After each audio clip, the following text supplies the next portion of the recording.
ശരി, പക്ഷെ എൻ്റെ ഒരു വ്യവസ്ഥയുണ്ട്. റഷീദിന്റെ ജോലിയിൽ ഇടപെടരുത്. പിന്നെ എനിക്ക് മാസം 10 ലക്ഷം രൂപ വേണം. സാർ, ഇവന് വട്ടാണ്.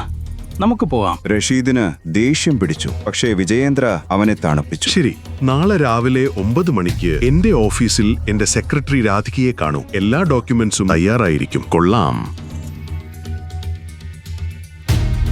വിജയേന്ദ്ര മേനോൻ, കോൺഗ്രാറ്റുലേഷൻസ്.